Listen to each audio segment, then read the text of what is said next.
Okay. Acha niongee. By the way. As a person in the space, you're just like, wait, mapenzi sinipata saizi. Sinipata saizi.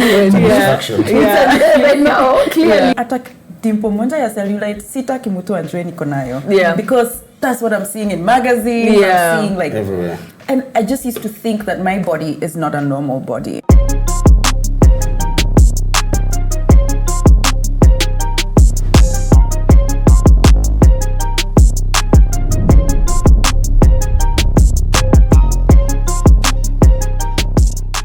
Hello my beautiful friends, I trust you're well. Welcome to another episode of Debate Club brought to you exclusively here on the SNS. Prior to beginning, we'd like to express our appreciation to Longonot Place for providing us with their serviced apartments as a shoot location. These apartments are situated off Harithuku Road and are ideal for individuals seeking both long-term and short-term accommodation. For more information, feel free to check the description box down below. Welcome to Debate Club, my dearest guests. I hope you guys are excited as I am. Speaking of guests, today on my left we have... My name is Brian Kimanzi. I'm Patricia Kioro's fan. What? Next. Good morning, good evening viewers. Karibuni sana kwenye mtandao wa YouTube hapa SNS Saturday Night Service. I'm showing my age. What's next? My name is Patricia Wageshi Kihoro, and yeah, I'm so happy to be here, and I appreciate you as a fan. Thank you. And to my right we have... My name is Samantha Nyakoe. I am a content creator, fashionpreneur, and yeah. My name is Tony Ngige, and I'm just trying. Okay, so the rules of Debate Club, guys, are very simple. I'll be reading out to you motions with supporting information, to which on the count of 3 you will reveal whether you oppose or propose. We're good? Yes, yes, in maoni. This works? Yes. All right. So I'm going to be reading out the first information and then I read out the motion.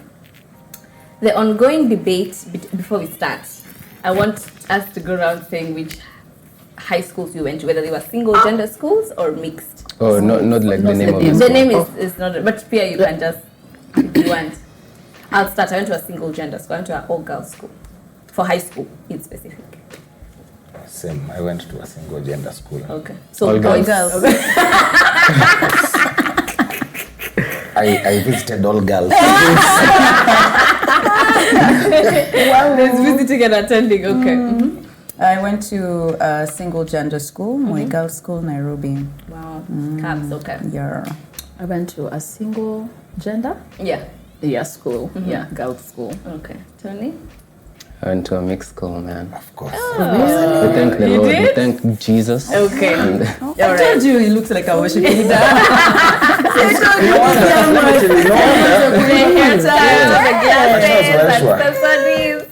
Okay, so that is what is going to be informing this, what I'm going to be reading. So the ongoing debate between single gender schools and mixed gender schools in high school education remains unsettled. Advocates of mixed gender schools argue for their inclusive environment, real-world experiences, diverse perspectives, and promotion of gender equality. On the other hand, proponents of single gender schools highlight their benefits in terms of high academic performance, reduced distractions, personalized teaching methods, and opportunities to challenge gender stereotypes. Presenting our first motion. Are gender schools, single gender schools, better for students than mixed gender schools? There's a reason I wrote this, man. So we want you to base this on your personal experiences, from your friends' experiences, even in hindsight. What? is single better than mixed, or Mixed. mixed better than single? Single better than mixed. That's That's the motion. So are we proposing or opposing? Single gender schools, are they better for students? In hindsight, back in high school, would you have still preferred to go to that single gender school, or you'd have preferred to go to a mixed gender school? In high school.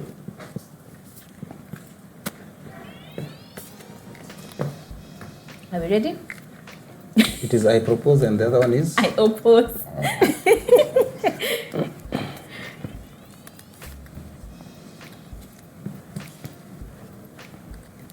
Are we ready? Okay, on the count of 3. 3, 2, 1, reveal. It is I oppose, sina maoni, whatever's clever, disagree, oppose. Okay, so these are opposers, these are neutral. Yeah. Hamna maoni. Okay, so who wants to start? Who wants to kick this one off? Of course they oppose. We need Opposers. to know why. Okay, I'll start. I think I answered that based on my high school experience. I don't know what happens in like mixed schools. I don't know what are the difficulties they face there. Yeah. But based on what I experienced in a like girls' school, I did not like it. So I wish I experienced the other side. So that's why I answered that. Yeah. Okay. Tony? So I oppose because I think it's a very, like I don't think there's a difference right now between me and a person who went to a single sex school, a guy, right? But I also think that, you see, like right now in the 844 system that we're in, or whatever it is called now, CB something. CBC. Yeah. You're in school for like most part of the year, Yeah. right? You're only at home for at most like a month or 2, right? So for 4 years, there's growth, and this is like during like puberty and adolescence where you're supposed to even learn how to engage with the other gender. But for 300 days of the year, you're not given the chance to. Funky slap. So at some point, but only once. But Yeah. at some point, you're like, that's like, I feel like there's something that's been deprived from your growing as you're growing into an adult. Okay. Yeah. Huna maoni. Anyway, I feel it's dependent. Like going from my personal experiences, when I look at it between my experiences and my siblings who have gone to mixed, at the outcome, like he's mentioned, It's the same. it's not very much different, but there's a lot of maturity that happens individually and also with people, also how you interact with people with the opposite gender changes or is dependent a lot on your growth as a kid, Yeah. from especially teenagehood. So what I've seen, like the main problem or the main reason the system is like that, one has been because of early pregnancies, you know, Yeah. and all these vices that society is against. But when you look at it on the other side, it also has a lot of maturity for children. Yeah. By the age of 20, you already know how to interact with people. You also, your outlook in life is different Yeah. compared to someone who has been in one gender school. So you only have a tunnel vision when it comes to certain things. Yeah. Yeah, and I've seen how they know how to treat girls better, I think, from an outward perspective now, when you see it like way later in life.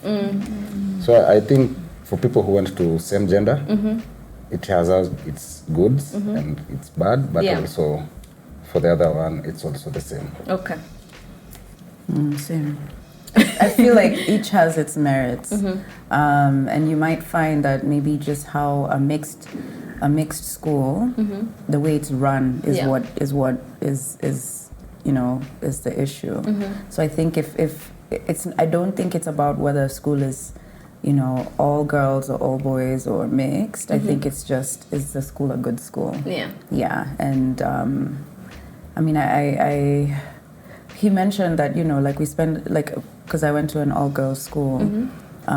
Your point about spending so much time in the year, and then he mentioned a funky, and you're like, yeah, but that's just once. I think in my school we experienced a lot of like interacting with other schools, going for not just funkies, but like all the clubs had.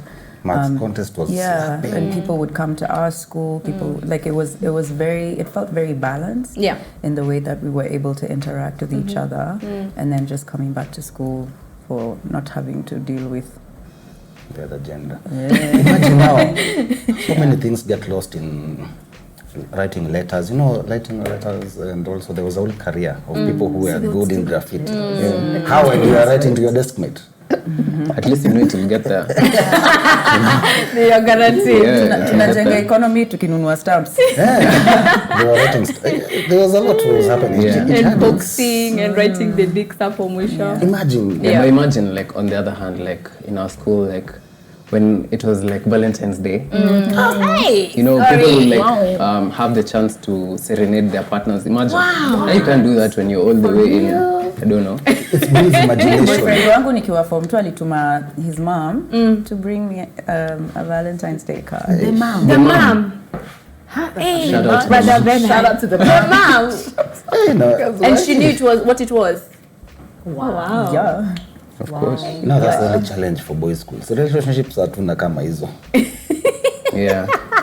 Yeah. I think people say also, like, they're sending their children to single-sex schools so that they focus. Yeah. Mami says focus nikiwa na nyege. Ndio maana tulikuwa tunaweka paraffin kwa food. Exactly. It was kerosene or paraffin. Paraffin. Okay, it was kerosene. kerosene. Kerosene. It was Kerosene. paraffin. It was paraffin. Kerosene, they just take you out. Chai ilikuwa top layer. Imejaa tu mafuta. Alikuwa chai. Yes, Tunakunywa Sasa paraffin hormones with a are side of weevils. ina reduce hizo shida. We focus on academics. Reduce But distractions. I feel like the way Tony is saying, I think maybe them going to school, like boys and girls, it's kind of made them more romantic. 'Cause, yeah. No, And now we were see, able to us- express us it we're able anyway. we're able to express romance at a later stage. Like 5 different girls from one classroom. Because I It bet is you are sending. express. The issue here is not the numbers, it's the expression. And if you can express to 5 means you can manage Yeah, good communication. expressions. Okay. Okay. Right. A girl toto. A girl toto 1, a girl toto 2. Yeah. Point is that each receives expression and love and whatever it is or intuition. So would you have preferred to go to a mixed gender school I or don't think so. okay, you'd still do the I don't Single even gender. want to go back to school, so it's not even- hypothetically speaking? I'm not saying you go back. That should be the debate. Okay, all right. Moving on. How many of us have tried or are actively online dating? In online dating, so it's either on the like app, purposely like on Tinder Bumble, and all those. Tinder, or even on Instagram, tried it. Yeah, Twitter. those are dating apps. Okay, if you that look one. at it. All right. Online dating has gained popularity as a means for individuals to connect with like-minded partners, broadening the dating pool and offering convenience. It allows for filtering matches, that's the case if you're using dating apps, creating authentic connections through profiles and conversation. However, critics argue that online dating can foster a superficial and disposable dating culture, prioritizing physical appearance and leading to indecisiveness and misrepresentation. The transition from online to offline interactions can often result in disappointment and a sense of detachment. Presenting our second motion, is online dating a legitimate and effective way to find love, or does it undermine authentic connections and foster a superficial dating culture? So So you can say, I agree that it does, or I disagree that it Could you does. repeat that, the motion? Is online dating a legitimate and effective way to find love, or does it undermine authentic connections and foster a superficial dating culture?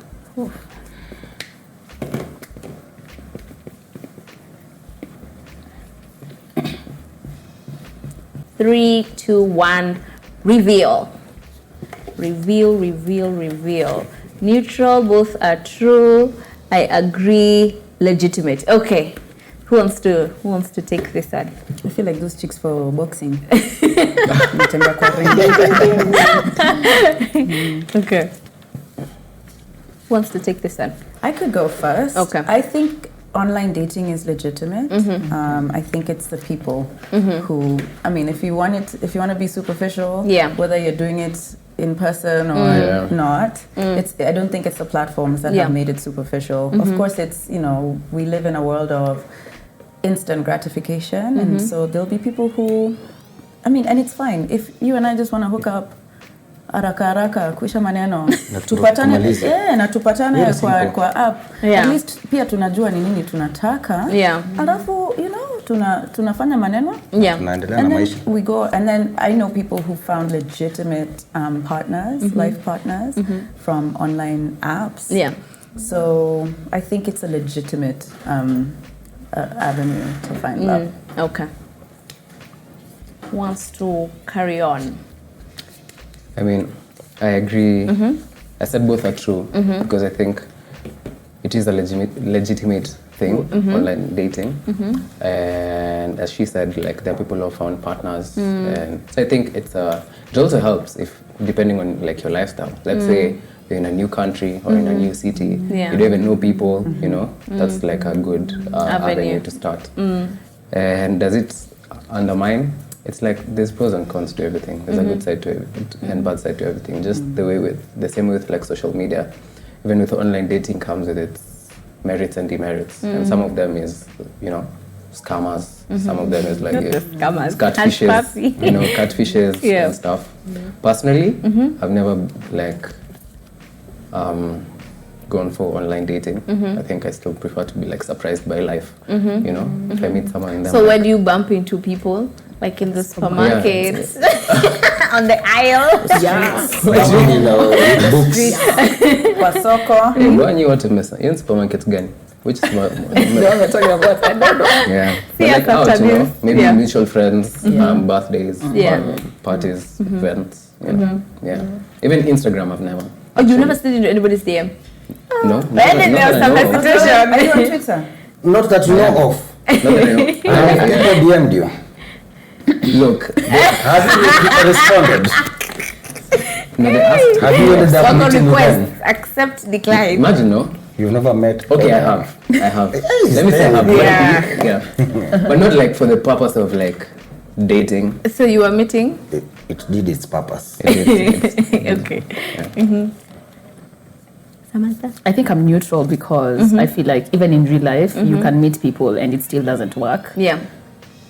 Because just based on how genuine someone is. So even if it's on the phone, someone might be genuine. As Patricia said, there are people who found love on apps. I've actually tried. Oh, which app?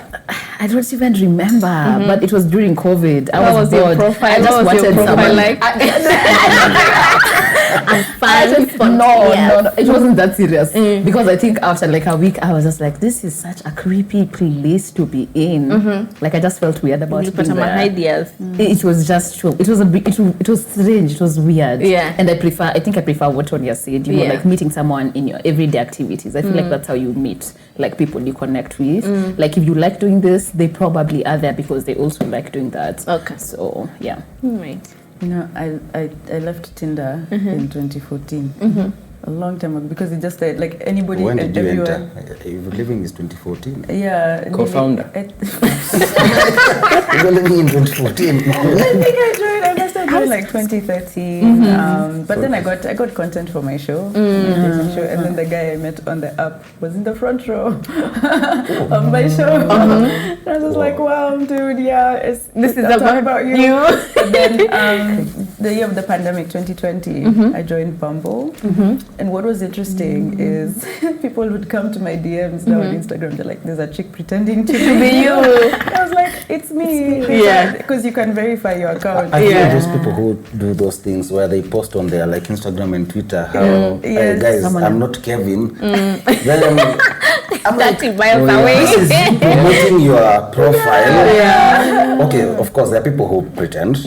But I'm like, there's a time I was on Tinder, but it wasn't me. Me, if someone uses my profile, all I know is I hope you get what you want. Just don't use it in bad light. If you just want to get a relationship, a relationship is very different. It's so weird because when you But meet then, them, so what happens? You like know, I wonder what it does for them. I mean, that's the reason they are catfishes, yeah? MTV catfish. There's even this show, this rugby player who was catfished. I watched it on, was it Netflix? Oh yeah, yes, I saw that. Which affected his career big Yes, time. yes, And I saw that. Even the girl died. She didn't exist. Yeah. What? Yeah, the girlfriend that didn't The girl exist. died. Yeah. Like Yeah, the girlfriend that didn't exist, and it was, and met people here who have done those things. Very. I remember there was this big scandal on Twitter. You remember, like a while back, where Lexi Dash or someone? I've seen that name. Nakumbuka hizo nini. They were like a whole profile. One girl created like 4 profiles of hot babes, and they're all BFFs. Yeah. Now, by the time you come to realize all this was done by one person, you're like, And me, this is I admired her because I'm a screenwriter. Because if you have 4 profiles and they were all BFF talking with each other, exclusive, they are going to, I don't know, horse riding, very nice, fancy things. They have standards, so they make you feel like, hey, those ones are no goes on. it's just one person. That is crazy. And so, yeah. Of course, I've never been on dating apps. So no Tinder, no Bumble? Never. Okay. When the record shows. But he said Instagram. Yeah. No, I'm just saying, they purposely, people join these apps for different reasons.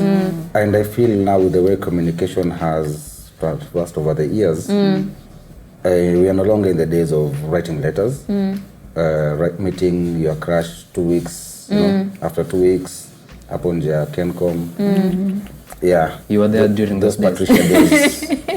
Yeah, I went on dates to Kenya Cinema, I'm at 20th Century. Alafu you've made the plan a week ago. So on the day you're very excited. You're literally just showing up and I hope he shows up. Yeah. So I feel like now with the way things have changed, communication, people get jobs through just DMs. People get access to many things, accommodations. It's the same thing with meeting someone. And like they are saying, they prefer meeting someone on a night out or somewhere random.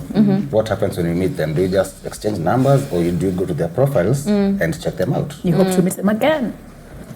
But second, B. You check out them their out, profile. of course. Exactly. Now you see, it's the same thing. You're still doing, you're using the online presence to see if things can work. What do they like? What do they do? What happens? Because now it's made access to people easier. Because if I see Patricia on ground and then I go check out, then I see, oh, she goes to this place, she goes to this place. This is someone I think I can vibe with. You premeditate. Then you already, it's also made interactions easier for people. Like if I see you say you like, I don't know, South Soul. I'm like, now you know something we can connect on.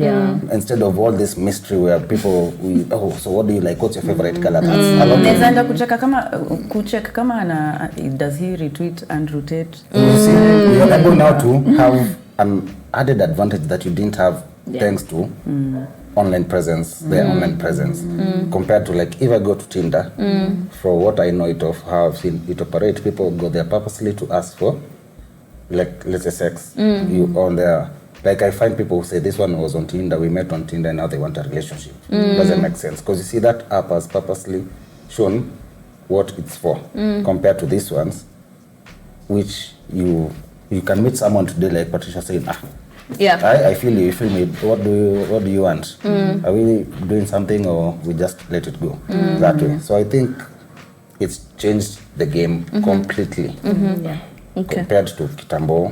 That's why our grandparents, our fathers, and parents mostly one person marriage, or if they have another family, you get to know of it when you, I don't know, 40 on the funeral. Let me ask a question, and I'll ask this because like all of you are creators and you're in the public space in some way or form, right? So this happened to a friend of mine.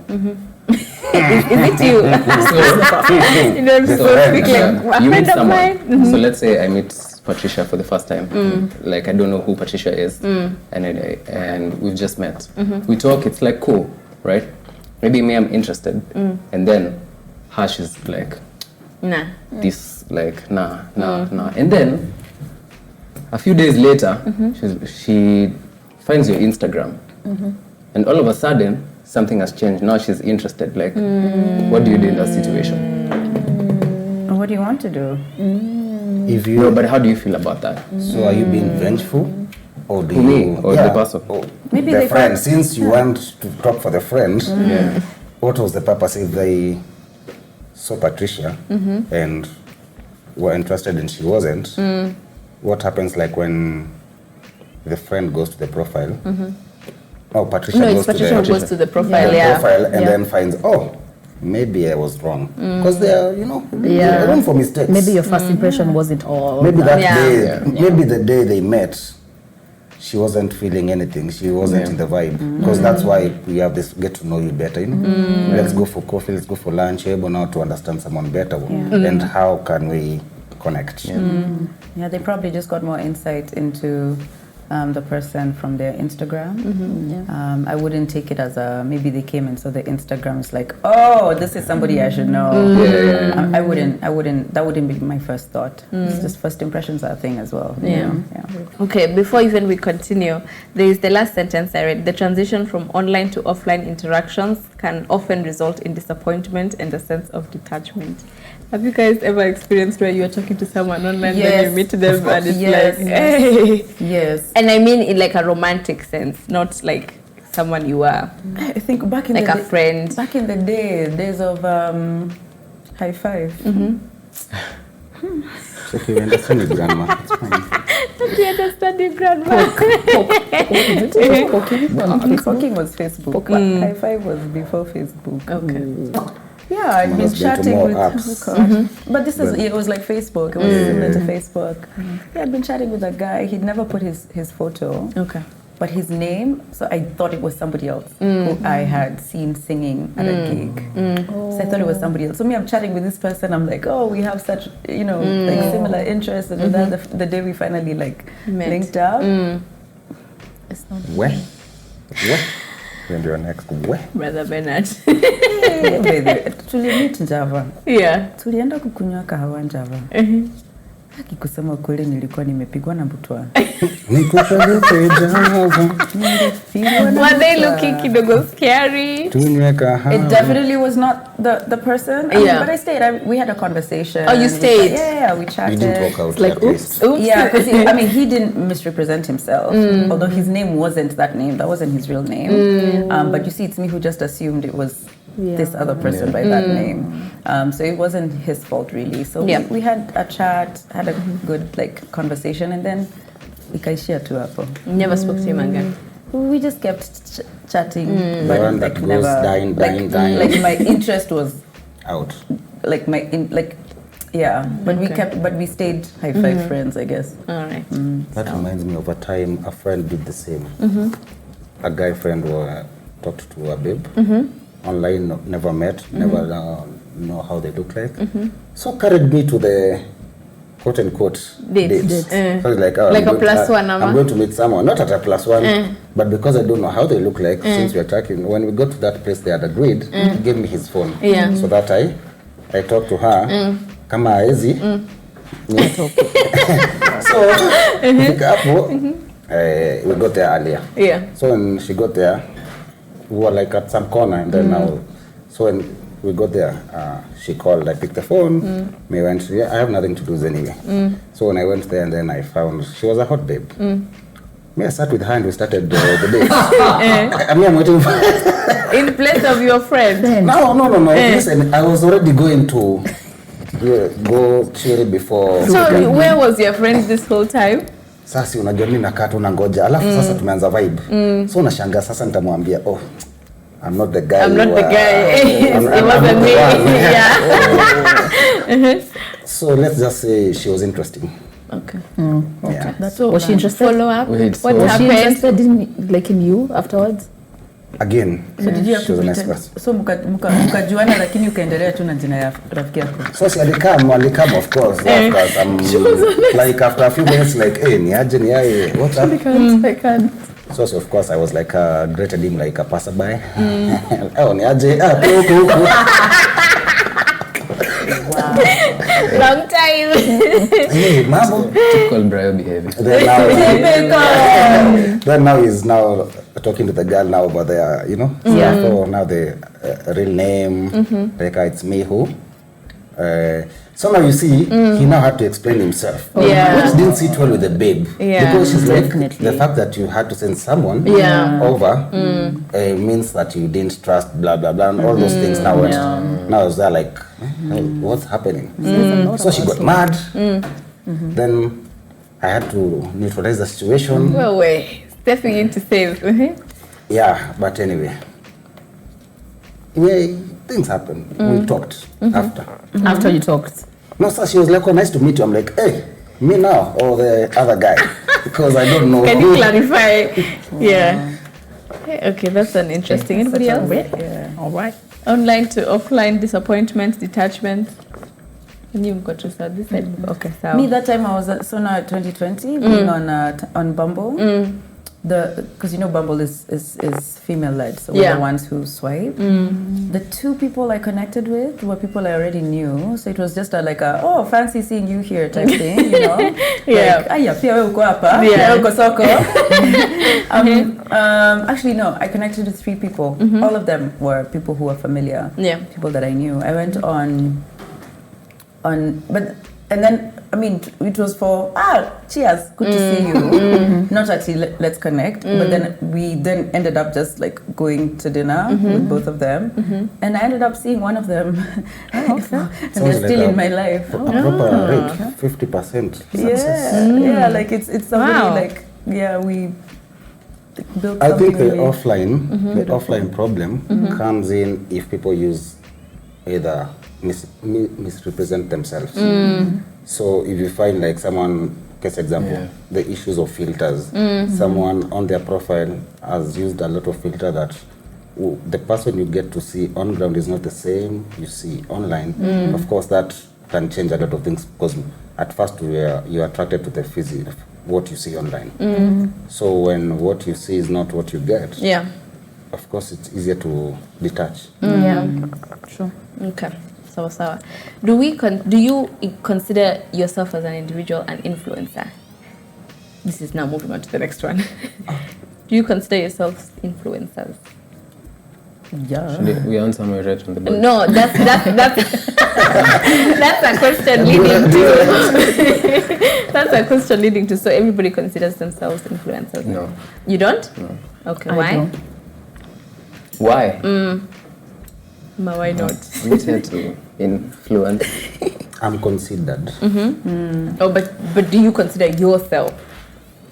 Now, you can't, like, you see those things that you get used to until you're like, oh, actually, I guess this is it. Okay, sawa. I think maybe why people are struggling so much to be like, it's because that word, was good, and then now it started has having such a this negative connotation. But if you just, break it down and reclaim it, you do influence people to make decisions. Yeah.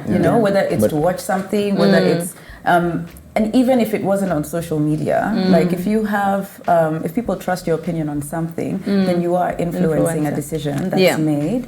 So I think it was really important to also be like, wait, this term has gotten like a really bad rap, but really, truly, honestly, I would call myself an influencer, but you are considered one. Okay, I qualify. Yeah, I qualify to be okay. So. The ascent of social media has witnessed a surge in the phenomenon of influencer culture. Proposers argue that influencer culture promotes materialism and unrealistic standards, leading to a negative impact on mental health due to constant comparison. Opposers, however, believe that influencer culture provides entertainment, inspiration, and a platform for creativity, diverse representation, and education, with influencers serving as role models and advocates for important issues. Presenting the motion, does influencer culture emphasize materialism and unrealistic standards more than it offers a fresh source of entertainment and inspiration?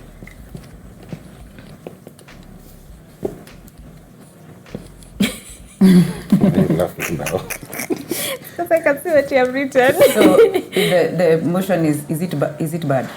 Yes. Do you think influencer culture currently is emphasizing materialism and unrealistic standards more than it is offering the alleged source of entertainment and inspiration?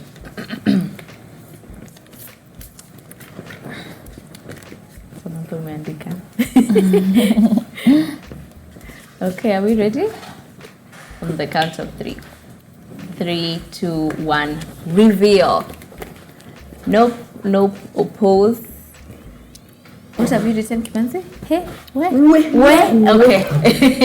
All right, who wants to kick this one? I will go first. Yeah. Because I'm very passionate about this topic. Yeah. Well. Influencer So- culture. Yes, very, very passionate. Because, first of all, I can say like part of the motion has some truth to it. Yeah. And then I oppose because I am in the space. That's why I oppose. And I feel like what I bring to the table is not the materialistic aspect of things. Like I feel like I come with a very authentic point of view. And like one of my favorite creators, honestly, is Patricia, because I feel like she's also very, very authentic. And like for the longest time, like when I started Can we get some tissues? when I started creating content, I used to battle very much, with being very emotional and like, just showing that emotional side and not being okay. But I think when I started, because I started maybe around 2019, thereabout, there were creators like Patricia who you like. I can even tell, even when I talk with people, and there are those creators that I specifically mention, and people tell me that you're coming from a very emotional point of view, and it's because even when sometimes you can watch someone's story and be like, oh my God, they're not okay. Yeah. I can see it, and I can see that they're just showing up because it's a job or whatever, or like, this is what we've done. We've put ourselves in this space. So we're not really guaranteeing you a good mood, a good day today, entertainment today. Yeah. And so over the years, I like now seeing people like Patricia, I have come to, step into that. Like when I'm not okay, I still find a way to, like maybe, just show up for myself, through my outfits or like just doing something I love. Yeah. And that's what I share, and that's what I like watching. Yeah. So like those are the type of creators I like watching. People who are very authentic, people who talk about what they feel. And recently, I think there's been a sprout of the materialistic type of influencers. Especially, I don't know if they were there for the longest time, but I feel like I started feeling them like recently, like after COVID. And I also had this, like you have a long face of just also feeling bad, like you see this person, doing these things that you are not doing as someone who's been in the space longer, and you start feeling, you start having emotions of jealousy, of questioning yourself, and that's when, like imposter syndrome comes in, and you judge your journey, you judge yourself, you judge the name influencer, you start seeing that it's, bad. And personally, I feel like I'm an influencer because I know I'm a person of influence, even to the people who are in my personal life, not even like based on the numbers on Instagram or whatever. I know I'm a person of influence, even the way I talk, the way I speak, the way I articulate myself. Listen. I know someone is going to listen to me just based on how I put influencer. You are the influence. I am the influence. Yes, put that on that t-shirt. Influence. So yes and no, depending on how you choose to consume content, depending on the people you choose to follow. Like this year started, and I chose to unfollow a lot of creators because I felt like I was just there so that I could fit in, so that you can see I'm in this campaign with you, so that we are. You see me, I see you, I see you. Each other. Like we see each other. And then I just unfollowed all these people because I felt like, oh my God, why am I keeping up with this and it's not feeding me at all? There's no similarity. I don't think that you appreciate my content. I don't really think I appreciate your content. If anything, it's making me feel some type of way about myself. Yeah, so I tend to really mute and silence a lot of accounts, even if I want to show respect, because I feel like for us in the job, when you follow someone, it's like a sign of respect. Yeah, it's like I respect you. Let me follow back. Let me follow you, or something like that. So it's something that I need to learn every day because I've been in the space where I'm the one now seeing content and feeling bad about myself. Yeah. So yeah. Okay. When do you get to you were? Yeah, I opposed the motion because it sort of pitted. It said one was heavier than the other, right? Because I think both sentiments are true, right? It's both positive and negative. Yeah. And I oppose because I feel like they're in equal measure. Yeah, you can find positivity online. You can find uses for social media to grow you. Yeah.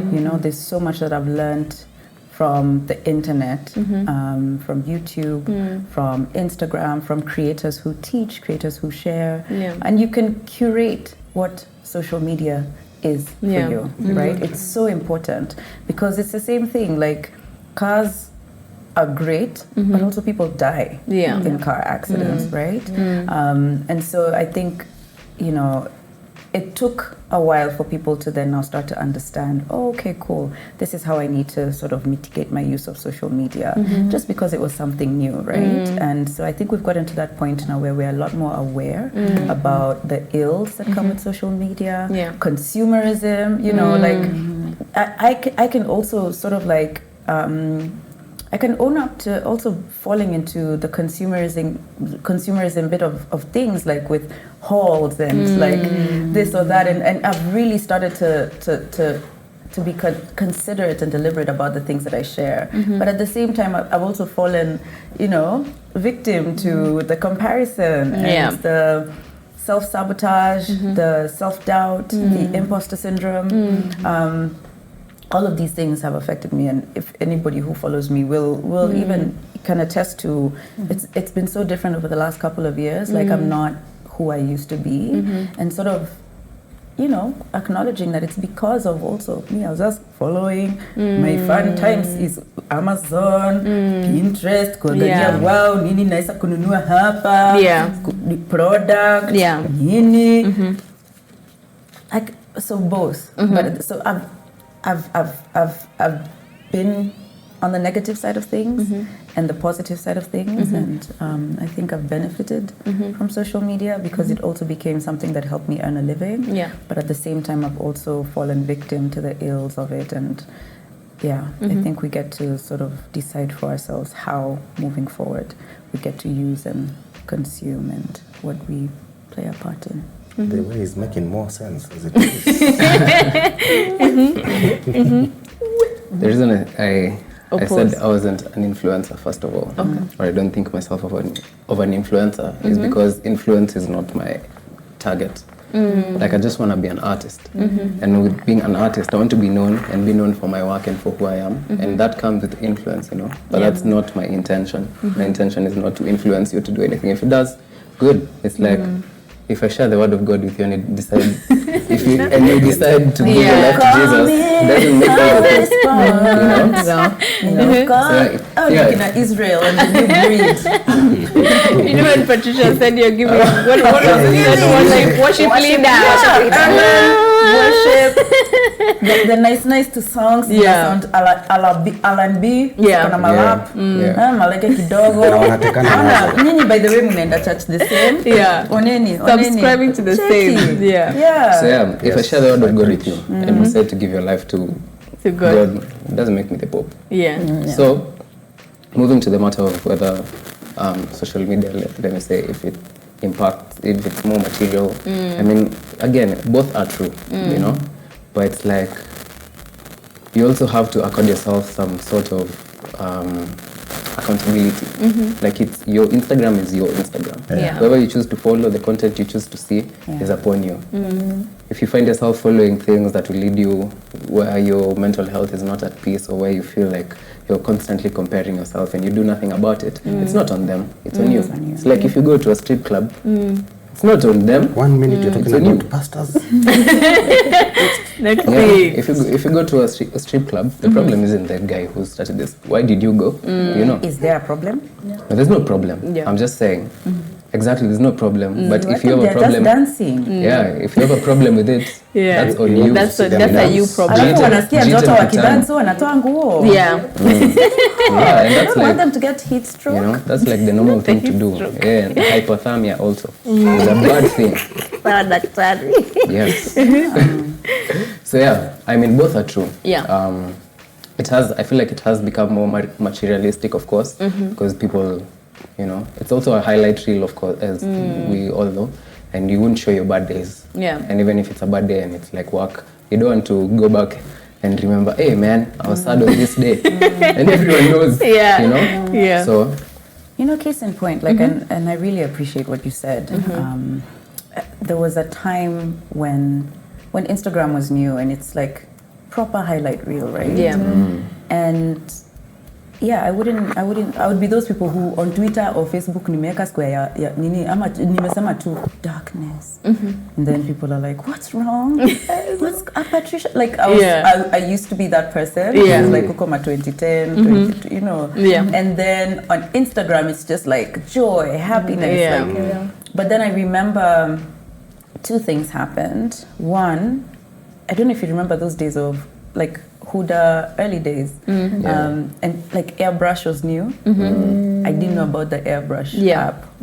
I used to look at her knees. I'm like, "Kai, how can somebody have such clean knees, even knees? You know, her skin tone is so very nice. tonal. Me, I'm so like conscious because my thighs. If you notice, I don't wear short things so much because my thighs are not evenly toned. So I feel like yani attack. Dimpo moja ya cellulite sitaki mtu ajue niko nayo because that's what I'm seeing in magazines. I'm seeing like everywhere. And I just used to think that my body is not a normal body, right? So I was so self-conscious of it. And then 2, I remember somebody in the DMs just being like, Patricia, how are you so happy all the time? Right? And I was like, I am not. Yeah. I am not happy. Yeah. So those 2 things, I want. When I learned about airbrush, it's like, oh, you mean you guys? Yeah. And then seeing people like walking around in shorts, and I'm like, it happens. Yeah, it's like a normal thing. Yeah. And I started to think I wouldn't want somebody to come to my page and use what I'm sharing as a gauge to whether they are normal or if their life is okay. Because that thing of somebody now saying to like Patricia is aspirational, I love what she shares, but she's happy all the time. And so I have to fix myself to be happy all the time so that I can achieve or I can be like Patricia or I can, you know, aspire to. I was just like, I don't want to play any part in being that person, because then I also felt I also need to be my thighs are not perfect. My legs look like this, and I can't. Sitaki kudanganywa kama vile nilidanganywa when I came to realize that, oh my goodness, it's enough. I'm using like polished pictures to gauge myself and beat down on me. And so that's when I started just being a little bit more deliberate about sharing, like, guys, okay, this was a happy day, but also those are really shitty days here. This happened. Oh my God. And it was really intentional so that I can be part of the messaging that everybody, even the people you look up to, and not just me. That's why I watch a lot of interviews and I watch a lot of I listen to a lot of podcasts. People I admire because they share their lows and their highs. And that allows me to also know that it's cool. I'm good. I'm okay. Where? Again, it applies everywhere.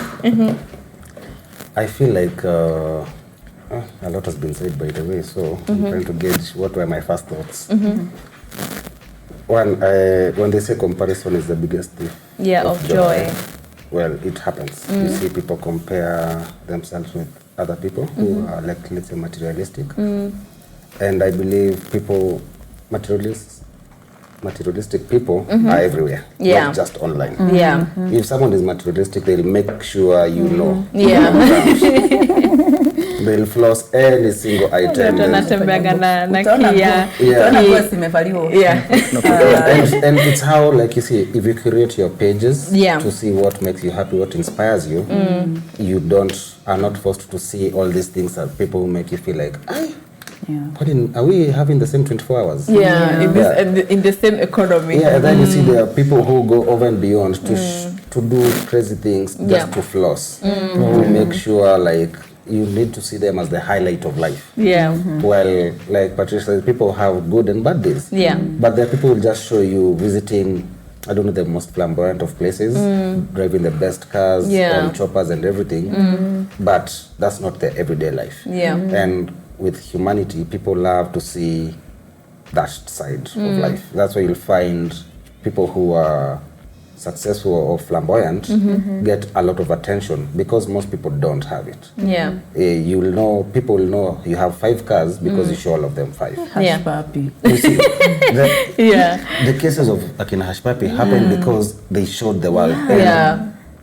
people want to be like them because they feel like, if someone can have it, I follow this guy because I aspire to one day be in a plane. This guy has a plane every day. I'm triggered. This guys drive the best cars. And it's something people live vicariously through flamboyant people because they feel like, if I can't have it now, let me see how it is for someone else. But now when you look at it, when you come to social media, like let's say with people you follow, and are you following them because they are flamboyant or they inspire you? Because if I follow someone and I see they have a plane, I won't be like, why don't I have one? I'd be like, what do I need to do to get one? How will I get into that space? Instead of being, hey, this guy makes me sick. It's very, materialism is everywhere. It's just how you create your life. And how do you look at it? Do you look at it from a point of inspiration or jealousy? Because if you look at it from a point of jealousy, you end up self-sabotaging. When you look at it from a point of inspiration, it gives you motivation.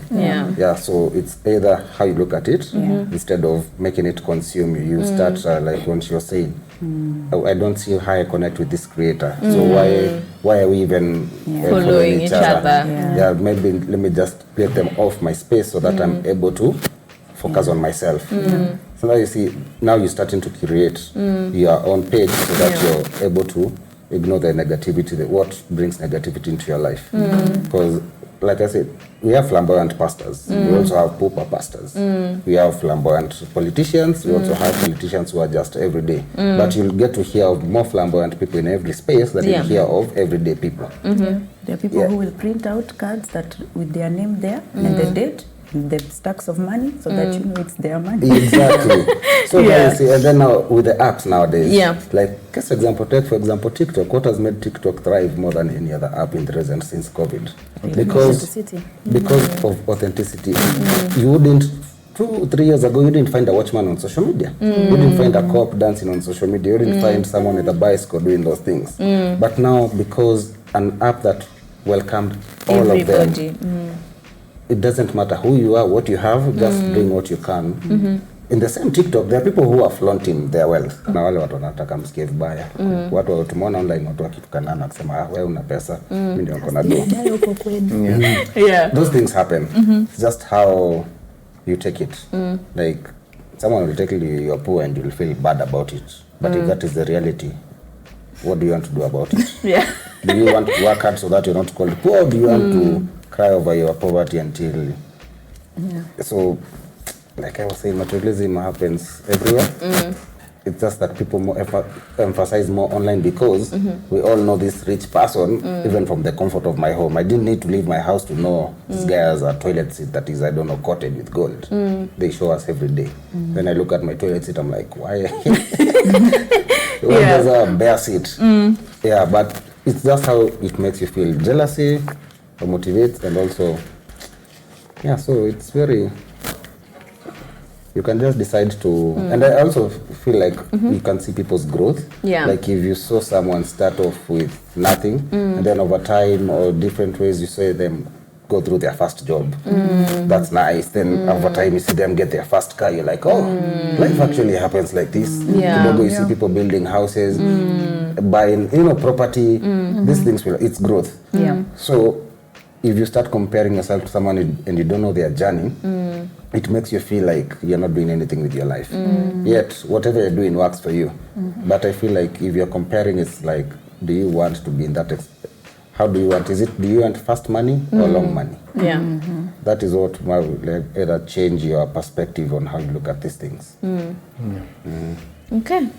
At the same time, I would say, I think the influencer space has evolved so much and it's getting so much better. And I want to appreciate creators like Sam and I believe Patricia for people who can be authentic with their content, for someone, especially I'm thinking if I was starting as a creator at the time I started and I see someone that I look up to saying, man, today was hard, this edit is just killing me, I would have felt more better about myself, So it's something, I also think even as a community of creators, we are growing to a place where people now support each other, out of the, it's just now it's like a community or like a family, because now you end up making your creator colleagues, like we're in a job where your colleagues can become your friends, your family, you know. And then like back in the day there was a lot of like competition and people just want to be like themselves, but now you find people just hang out, even if it's not a collaboration, just come to my house for lunch, you know, we go out for stuff, you know. It's more about now the relationships you build with each other, which I think helps the space become even better. And even you now when you're on Instagram, everyone now doesn't feel like a viewer. It's like also your friends, and it becomes easier even to be authentic, you know. And for someone like me, I'm notorious for taking long social media breaks, and most of the time, you know, people think like you're being mysterious, some of you working on something big. I'm just struggling, guys. You know, but then you know, now to see creators who can still be there and be consistent and still love what they do despite the hard days. Also reminds you, by the way, this is my space. Yeah, I can do this also. Hiyo story ya social media break, hata mimi, and for me it's not intentional. Sometimes it's just I find that I have nothing in me, and it's been 2 months, and it's literally like okay, then I start thinking, okay, how do I come back? Oniruan, hi guys, what up? It's been, life has been moving at 1,000 ways per second, you know. But I think the space is I think also it's good to believe that people are rooting for you. If you move with that belief, then I struggle with it, so I try to remind myself it's like just there are people out there for you. And I'll see, you know, Kimanzi's content. I'm just like, guy, so cool. Mani inspire. Gosh, hata mimi nataka kuwa tuka Kimanzi. Not kama lakini. But like, I think space. Plus, I think like when you're saying people are doing well, the space is better. Remember, growing up, you're only inspired to do careers that pay, which were being a doctor, engineer, pilot. After pilot ilianza tu kuja in the later stages. Lawyer. It was lawyer, engineer, doctor, or failure.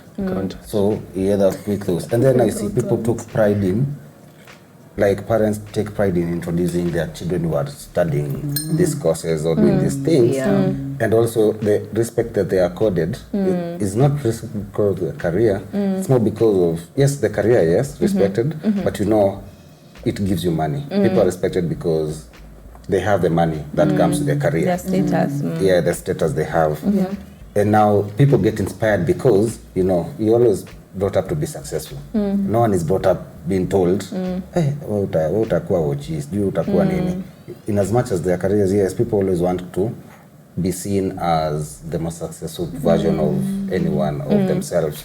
So they end up being told to do these specific careers. And now when we get to a space where now even young kids now want to enter this space of creation, it's because now they're able to see, there's also something out there I can do that will give me revenue and revenue that. So when you see an influencer buying a car, building a house, you're like, this thing can actually... It's attainable. It can actually pay. And then I see, the more people I see entering the space, the happier I am because now it's been able to show and speak for itself to show that it pays as well. And you can create a life out of it. So if you're entering it for... Like, there are people who just want to be famous, there are people who want to get businesses. People are different, their goals are different. But if you're able to enter and make something out of it, I guess now it solves your, gives you certain level of, this is content, I'm content to this. Samantha, you talked about, and also Tony, you mentioned that sense of community, like wanting to share or like express those vulnerable moments. And I was thinking of social media boundaries. So as influencers and content creators, how do you actively put these boundaries in place? Or what are your social media boundaries? Oh my. I feel like, okay, as like I'm growing and learning in this space, because I think Kimanzi said something that has made me realize that the reason why we have also the negative connotation towards the name like influencers, because it's not an industry that has been there. So everything ndio tunaitwa industry, you know, and in like maybe every event there has to be content creators, you know, to like showcase. So I think it's also the same when we're listening, like right now when you listen to these interviews with artists from Kitambo, you tend to realize that they didn't know what they were doing, hence the direction that most of them took, which is like one direction, almost all of them, you know, which is a dead end. But I'm glad that we're in a space where we're sharing, and I think, you know, when we talk about like the pioneers of content creation, people like Patricia, and she's here, it's not like someone who's not here. It's like someone who is actually here. And when you think about that, means that it's not been that long. Yeah. And I think I feel like if we are able to share like things or what we experience, I think it becomes easier, because now I'm hoping to see content creators write books about content creation, about what they've learned in the space. You know, that's what I'm hoping, so that we can have information, we can have libraries, you know, we can have something to refer to and something like that. So even when we talk about like what are some of my to do and to not do on online, I think you get to learn from people. You see, you know, like was it last year or was it after the pandemic where we had that whole culture of, after this one is dating, who are they dating? We want to know. And then, you know, like we have our blog master who would, you know, like tell us all the news. People start sending clips. People start sending clips. Personally, Yeah, and you know that saying, even as a person in the space, you're just like, wait, mapenzi sinipata saizi. Sinipata saizi. Right now, clearly, like we can see how this direction is going. But I'm glad that like with the space, you know, that hype is, I think it's done, because in my head, that's what I think. I'm just like, that hype is done. We can now laugh freely, you know, we can now share what we want to share freely.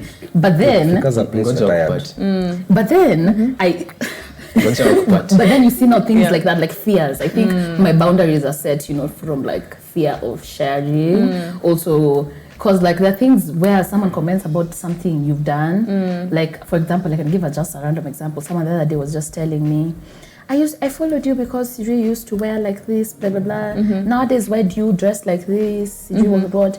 And I remember just looking at it and I was like, wow, I don't even know what to tell you, because how do you expect me to be the same person? It's small comments, like someone telling you, you know, I followed you because you used to dance for us. And then like, but I've been depressed for the last 5 years. I'm not dancing. I'm not dancing for you guys anymore. I don't know how to dance now, you know. So it's like, I can't dance for you guys. So I think with the boundaries, it just goes with like life. I can tell you today, one of my boundaries is I don't post relationships, but then I get into this zone of being a lover girl, and I want to share with the world, you know, like I'm in love, this is what I'm doing, we are traveling the world. Because, you know, even when you look at those creatures, you admire, it's like they are so courageous, you know, and you want to be like them. So I don't think I want to see, for me personally, my content is about my life and stages of my life that I am comfortable sharing. And I keep saying that I'm working on myself every single day, so that at least, so that I don't get to a space where I'm not comfortable sharing anything at all, because I really want to do this long term. I don't want to leave people at some point and then like equal to nikama like a social death of some sort, because I feel like my brand, I want, like there's a reason I'm sharing my life story, is because I want it to go from, you know, beginning to like end, which is probably death or something, I don't know. So yeah. Okay. Wow. Boundaries. Tell me. Now with me, with boundaries, I think I just don't care what people think. Okay. Like whether, like, I don't feel the need to explain myself in whatsoever way. I'll just say what I want to say. If there's any conversation we're having or any debate, we'll go to SNS to say that. You see? So I think that's just the boundary with me. It's like, just even as a normal person, like in my life, there are people I tell some things and there are people I can't tell some things. But already, like with social media, that's already a place. There's some things I can't say. And like for me personally, I usually like it just to be like about life, yes, but also just about the work and, you know, and about art and life now, and not life of Tony Ngige. What is Tony Ngige thinking? What is Tony? You know? Okay. I mean, your boundaries are so necessary. And I think the way I've approached it is also, for a lot of people not understanding the difference between privacy and secrecy. Yeah. So I think I move with I share what I'm comfortable sharing. If there are people in my life, I also have to respect whether they're okay being posted. Yeah. There was a time I actually was on Maureen Muhia's YouTube channel, and we spoke about, life, and this came up, and I remember saying, actually, because up until that point, I was like, every guy I've dated has been on my page in some way. It wasn't a secret. No. If you scroll back, then you'll be like, it's just that I didn't make it a thing, and I don't make, like you said, the content is about you, and it's like, can you imagine living in fear of you can't even go out with sijui who because unaogopa mtu atakurecord. So what? Mi kama nataka kwenda club, kama nataka hata kama mimi sijui kutwak vile, lakini najipatanga tu niko hivi, I'll do it. It's just life. Yeah. It's life. And I think if you carry that energy of, I'm a public figure, unaingia, people will feel that energy. But I live my life like a regular. Utanipata kwa bodaboda, utanipata Luthuli Avenue, utanipata I'll go to the market, I'll go to Toy Market if I want, I'll go wherever life takes me. And I think I don't move with the energy, the things of like, because then when you do that, then you are constantly now trying to like measure yourself and measure your experience. An image. Exactly. It's so interesting you mentioned about like being on a Buddha. There was a time I was coming to town in a mat and I could add a babe apo bihita. So where we should add the stages apo where Jade collection is. So now I was walking. Yeah, so I was now walking Everybody from... Now I'm trying to explain why I met this person. So it was in between the Jade collections and now I'm crossing to go to the other side. And I met some babe and I think we were coming in the same direction, so she saw me shook at the mat and she was so surprised. She was like, mat. And I almost burst out laughing, but it's because I was in a hurry. I was like, yes, and then I just left. But I remember it stuck in my head the whole time. I was like, is it such a phenomenon to see quote-unquote a content creator in a mat? And I was going to like run errands in town. I don't have, to just be Ubering around or driving around every single place. So that's something I found so interesting. I think people, either they put you on a pedestal or they remove the human out of you. It's like they dehumanize you and now you're just like wow. You're the content, but you're not a person.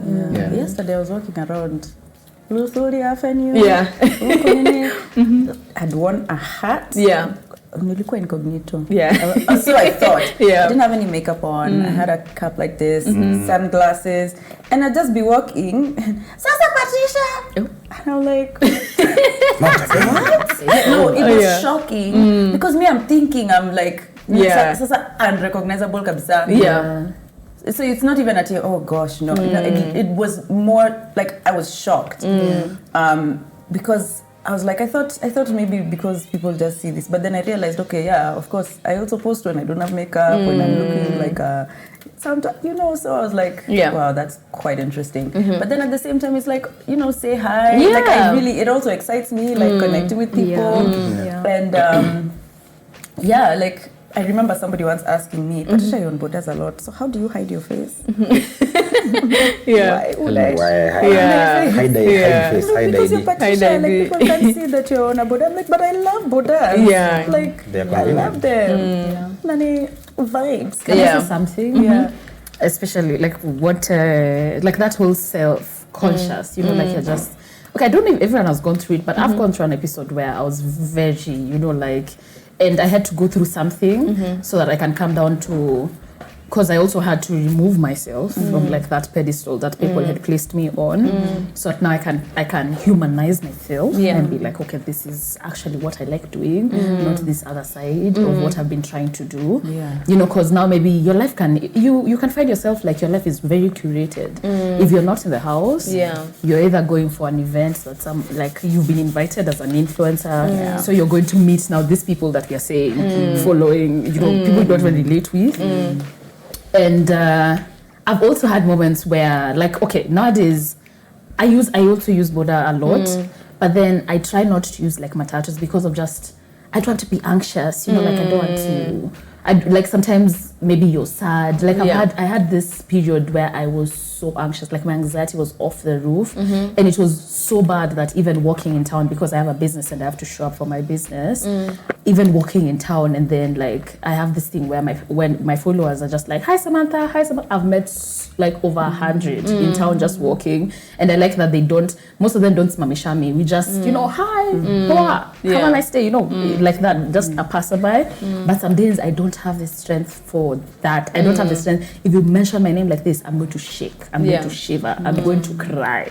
So I also think it's very normal to be in that self-conscious like state and just know, okay, this is how I feel about this space, and I just need to be more careful. And then it actually takes a lot of time to come out of it, and then now be like, actually don't care, I go to the club, you know, I do what I do, I like enjoying this and I like enjoying that without feeling like someone is watching you. So I feel like it's also a stage. It's a stage that creators go through that you also have to be in and be like, okay, maybe I need to come out of it. Because there are people who actually go with that wave forever, like that wave of when they enter the room, that's, and they've entered with that energy, and that's the energy they like to be, like attended to with, wanataka kurecogniziwa, But then, if you don't move like that, then now that's when you can do normal people things. If you like going to Luthuli to, check out things or something, you can do now normal people things. And I think also it's okay. Like if you like that energy where you walk in, that's fine. Like bouncers, it's fine. It's totally fine. Like it wasn't like I wasn't pitting one against the other. It's when you for me, I like doing kawaida things, normal things, and just being able to, yani ukinipata kwa club na ninamumunya mtu. Let's get I'm there with a dude, cool, like imagine I'm a human. Exactly. And sometimes like it's fun. But I want to be able to just not feel like I have to like I just want to live life like a regular human being. I don't think of myself as more like special or like it's just ni life. In his song, the song it's called Churchill Downs, Jack Harlow says they know Jack Harlow but they don't know Jack Man. Like Jack Man is like his full name. So in the same breath I'm like, I won't let Tony be a prisoner of Tony Ngige. I don't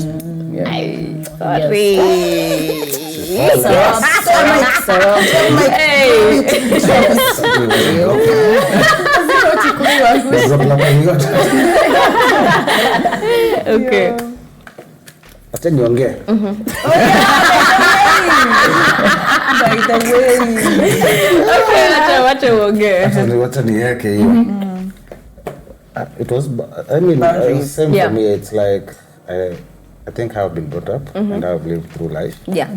I simply don't care whether, like, live life every day, enjoy life to the fullest, even in the simplest of things. Like even when you say whether you're in Luthuli, mimi msetangu kitambo napenda kwenda kula mtura 6 na nitakula na all types of people by the roadside. That has never changed. I will not go now, I will not start hiding ama nianze kutuma mtura delivery ndio niogope kuonekana. Leo anifungia account. Kwanza kwenda kula ile mtura ya so 8. Just because now what I love, I have to alienate myself from the simple pleasures of life. I'll go to any space that I've been able to go before and after meeting people. Like even when people DM me at you do a meet and greet. You might have, for what? First of all, I meet so people and you greet them. I meet people. And first of all, I never understand that concept of meet and greet because I always meet people anywhere I am. And if someone wants to talk, we'll talk. If it's greetings, if it's a photo, those things happen. And I find it's normal. So for me, a meet and greet is like, I'm not that far off from life. Me, if you want to see me, you'll see me because I live life. I do things as they should. I'm not hiding from anyone or anything. There's another day I went to Sanford, and then now you see Sanford because you can't pay with M-Pesa. You have to go, and then it was like 3 a.m. or something. You have to go and remove M-Pesa. Sanford haikufungwa? Ilichomeka ikafufuliwa, mambo ikaendelea. I was so sad. So when I went, I had money in my M-Pesa. Yeah. There's like a small kando ya Sanford kuna kamali. These you know those two corridors, two slender ones, you can be mapped in between. So I have to go around to the other place to withdraw because those late night shops. I go to the M-Pesa. There's what wanakunywa cham. Like just some cheap alcohol, the 20 bob in a tumbler and something. And then people others are doing, you know, a mirror, chilling. I go there now, say I go to the M-Pesa. Kwanza, and then I like, hey, hapa nikitoa simu nini? Hata mimi usahau. Me I'm like, si hapa ni sawa. In fact, mtu akiniibia ndio ndashtuka. So I remove, and then as I remove money, some babe walks to me. Kimanzi ni aje sasa yako na mubuka side moja. Aligotea, nakutambua na kuchekingi pale kwa gram manze. Hey, iko fiti.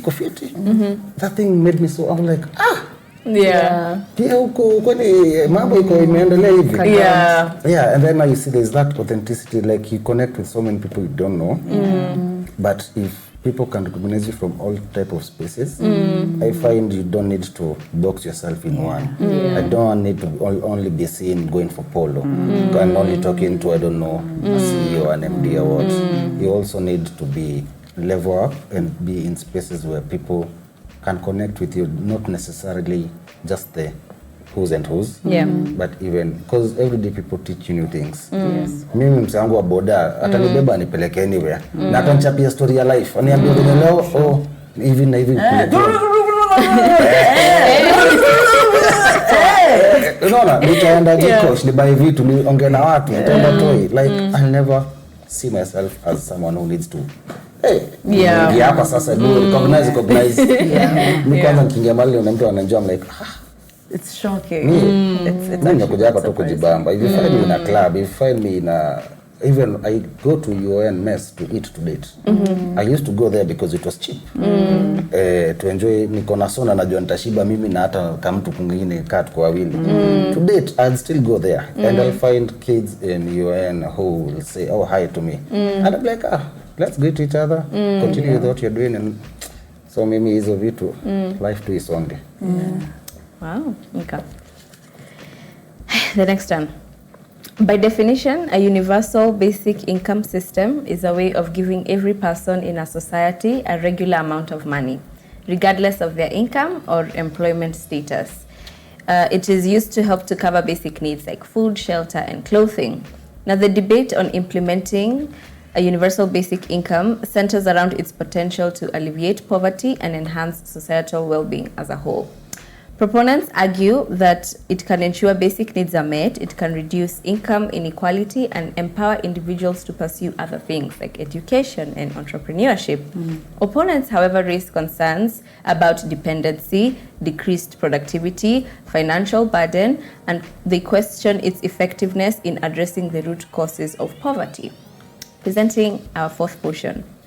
Does implementing a universal basic system have the potential to alleviate poverty and improve societal well-being, or will it create dependency and discourage productivity? And I want us to niche it here in Kenya. If we were to introduce a basic income system, do you think it would alleviate poverty, or it will create dependency and discourage productivity?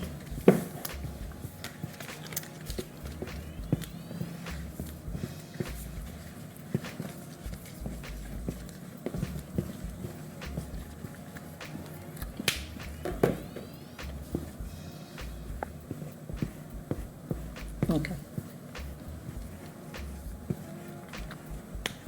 Kwenye exam.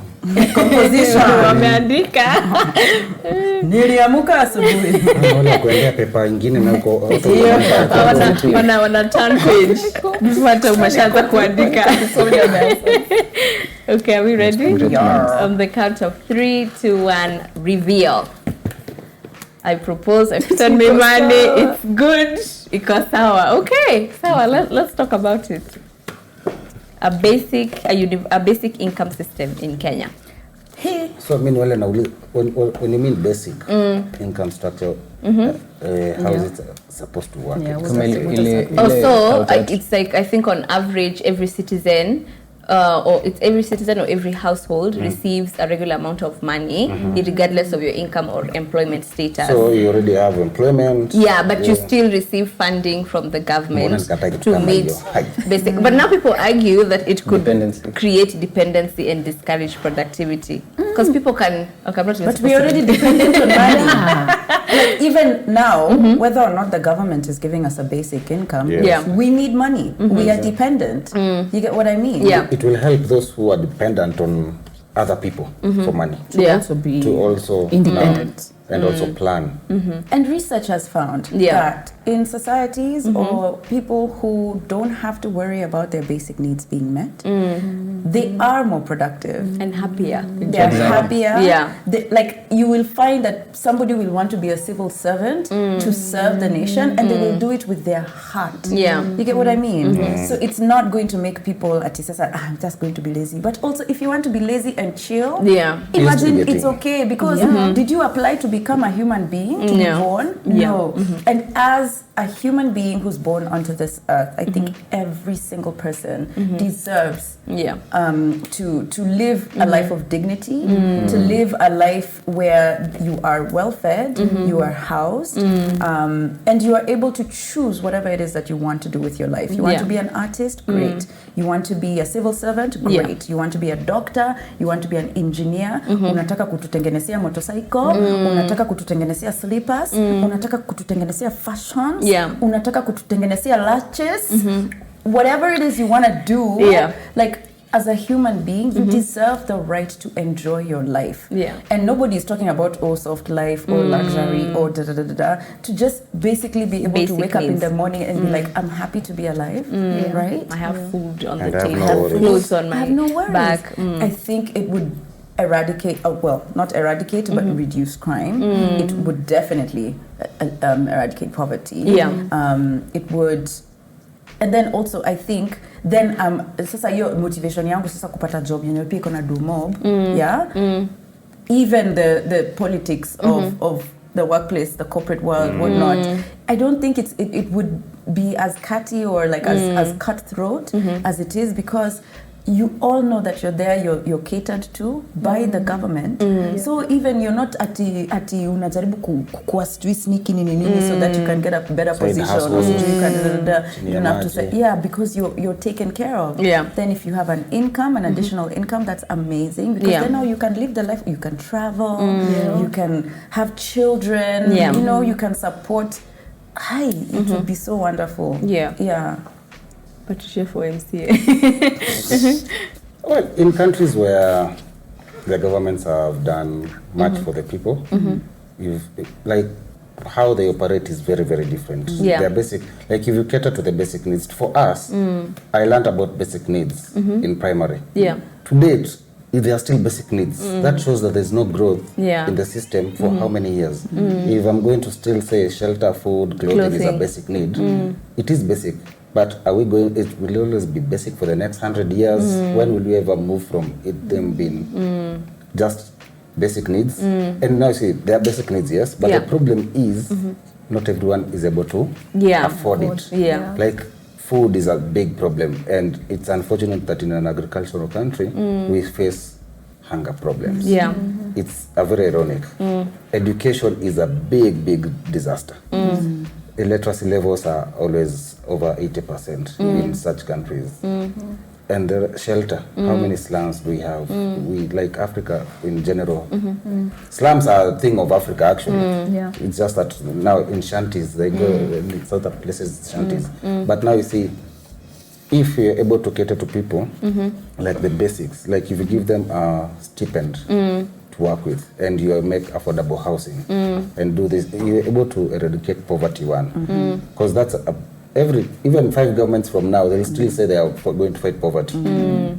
Like the previous ones have not done the same thing. So if you're able now to first eradicate poverty, that's why you're able now to make things different. People now start doing things for themselves, doing things. Because you're not going to work every day just to put food on the table.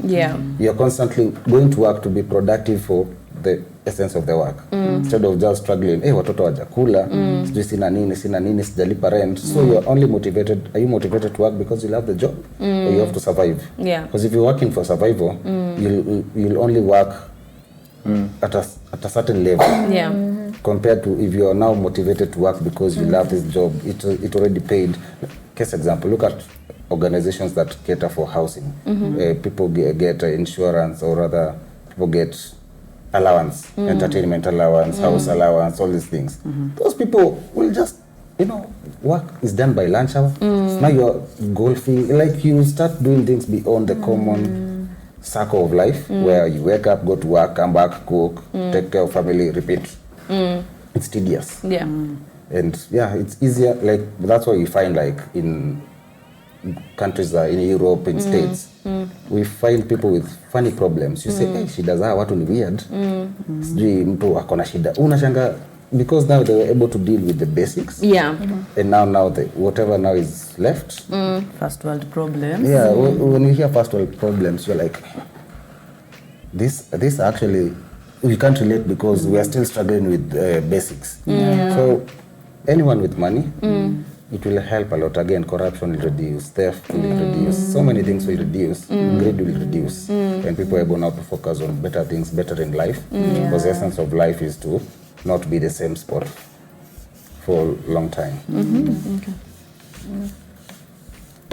Okay, even when it comes to, like I feel like it's going to deal with poverty, because I think people, or rather, I'll talk about like Kenya. I feel like there's an energy of, like a lack mentality. There's always, even when you hear, like when people have the conversation, I'll take it back to like content creation of people, you earn how much from a reel, you earn, the energy it's received with is normally, oh my God, all that money. And I think that's the energy they come at you with. It's like they want you to, they want to pull you down because of the knowledge that you're earning a certain type of amount of money. And I think it's going to shift also the mindset, people's attitude towards, towards, success. Because I think the Western side of things, I think they support each other. Like there's a lot of support going on because we're not fighting for the same bread. We're not all struggling, but there's such a struggling energy going around. And I think that's why we normally say, hey, Kenya, like there's such a hustle energy. Like when you enter town, you feel like, wow, all of us are really rushing to get something. You're not feeling the rush. So I think if they did, that system would really help, because I feel like there's no equality. Look like at there's 6,000. Like there's no equal chances in this country. I'm not gonna lie. There are people who have so much to offer, but then they don't get that opportunity. Like unemployment is high and everything. So I think if they do that, it's going to change even the attitude towards, like we're going to make more money. Even the people at the top, there's gonna be, because even the people at the top, they're feeling like these people wanna steal from me. That's why they also have the energy of we have to continue stealing, because we don't know when all of us are going to be as poor as the poorest person. So yeah. They say hungry man is an angry man, and it's difficult to reason on, like make sense with an angry man, you know, because they usually say if a hungry man knocks on your door the first time and you nyima him food, the second time you nyima him food, but the third time he'll come and blow the door off the hinges. So me, I'm thinking basic necessities, it's basic, it's not, we're not talking about living lavish or materialism or anything. It's just basic needs. And lack of basic needs leads you to making desperate choices, choices out of desperation. That's what leads to theft, greed, corruption, poor people fighting each other, poor people killing each other because they can't reach. And then this disparity between the people with and people without becomes even bigger because there's hatred from all sides. We're all playing the same game. We are human, everyone is just trying to live a good life, to be loved and to live. That is all we live for, all we exist for. So I'm thinking of an example. Let's say there's a woman who's let's say Mama Mboga, and she's expectant, for example, and in middle class society going up, maybe someone will be given maternity leave, but these people don't have that option. So you'll find someone has given birth yesterday, she's back to work today because she needs the money. So I'm thinking, imagine if you already know at least the basic needs for this month is sorted. The woman will be able to be a mother peacefully. It affects many relationships. People travel to work and they're never with their kids. Even fathers, they will have even more present fathers because now a father will know, at least let me be with my wife for this period of time, it will be sorted. Ataka maybe tutarudi nyuma kidogo because we haven't worked, will be good for now. You know, let's say the breadwinner of the family suddenly is sick. Now this is an emergency family, lazima mchangie nini, this person can't go to work. You see, this one will help some things, you know. So I'm thinking, of course I propose it. And finally, I think even in terms of ethics or morality, because they're talking about dependency. Dependency, you only depend on something if you have no other option. You see? And I think regardless, I think it's, if someone is lazy, it doesn't mean they shouldn't eat. Doesn't mean, you know. And then it goes back to the same thing of just give them. And then everyone else, you want to become whatever, an artist or whoever you want to become, work at it. If you don't, it's okay, it's on you. If you want to depend on this and stay mali tu huko with poverty depending on the government, it's also on you. You won't say at sasa now I didn't have the opportunity. To add on to it, just some small notes. You may feel did you ever see that picture of this president in a country in South America, and he was taking the bus, and then a lot of people are like, oh, he's so humble, but then actually, like, and the other take was, no, like, the country, the infrastructure works, and ideally it should be such that whether you're rich or poor, you can travel in the same bus. It's not a measure or a declaration of wealth and status. Ati mtu anapanda matatu ni mtu hana do, ama mtu, like, no. Ideally it just should be that the transport system works, the infrastructure is good, so that anybody, it doesn't matter what level of income you're earning, everybody has access to it, and everybody can use whatever with dignity. I think it boils down to one, access. Access is so important. And having a basic income means that you're giving people the opportunity to have access, whether it's access to education, access to resources, opportunities. It gives people a level playing field, right? And then, because, you know, how unfortunate is it that you'll find children in low-income communities who are bright, who can change the world, but they don't have access to the same opportunities that children who are living in high-income households have. And you can see by, like, if you look at a school, say like a school like Peponi, for instance, and what they offer their kids, and then you look at a public primary school here, the difference is so the same age, they're not the same. Guys, kids are learning AI prompts. They have access to sijui robot inafanya nini. Like, you're seeing a version of the world that it's not the same for you. So if there's no access, then it's limiting. And I think what a basic allowance would do is just give everybody access. But then, aside from the basic allowance, is also making sure things like healthcare are provided for free. Like, the government should be able to give free healthcare, free education, free housing. Everybody deserves to. And see ati kila mtu apewe mansion, but have access at the very least. At the very least, because why is it that we live in a country where there are some people whose families own hundreds of thousands of acres of land? Meanwhile, I'm a Kenyan citizen. What made it so that other people were entitled to it, right? And even now, all these decades after independence, what makes you a more important Kenyan citizen? We were both born in this country, right? And even then, that level of excess is so unnecessary and unreasonable. Because there are people who can barely make ends meet. Surely nobody is asking to come and take all of your land, but imagine kupatia tu watu, kila mtu akona kaplot, unatengeneza kanyumba, you have your small shamba, unaweza unapanda sukuma wiki, unafuga kuku zako, ukona ng'ombe moja ama mbili, so that you can sustain yourself, right? And honestly, it's so heartbreaking that this is the kind of life that we're living. And I think also teaching values. What is it? I think it starts from the very, very basic level of what are we teaching? What are our priorities? You know, if our value systems. Exactly. If we're raising people who value community, who value equality, who value growth and expansion for all, like for the benefit of all, I think then it would make sense why we're having a basic income and we want everybody to be able to thrive. And yes, we live in a capitalist world. Sure.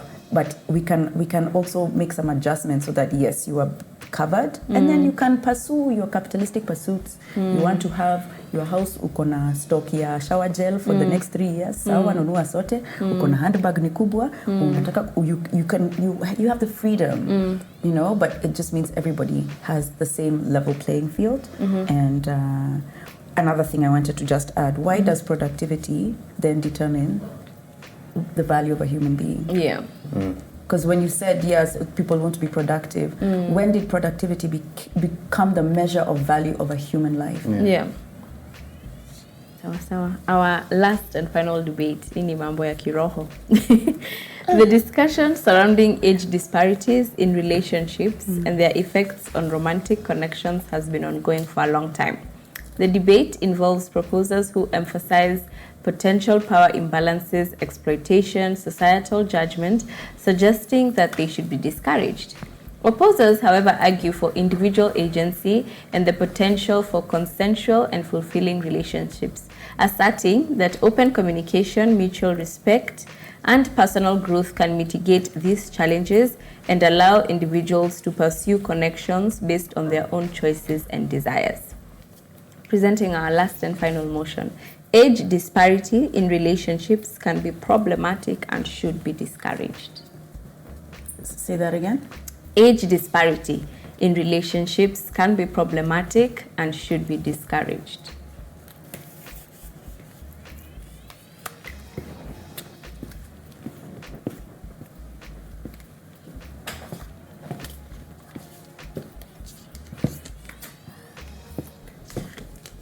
Nimetumia imaka sana.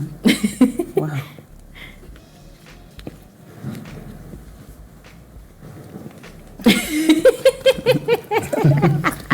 Ngoja mtu kuandika notes. Age disparity can be problematic and should be discouraged. That means like age difference? Age difference, age gaps, yes, in relationships. So we should be the same age? Well, ngoja maoni.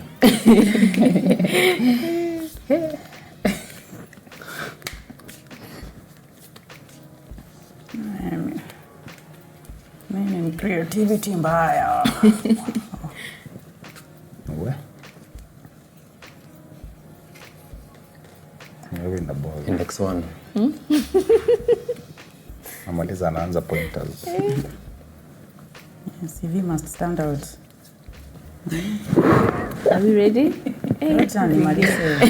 Concentrated tuition or something. Synonym of the word. Look now how it looks so good. It does look nice.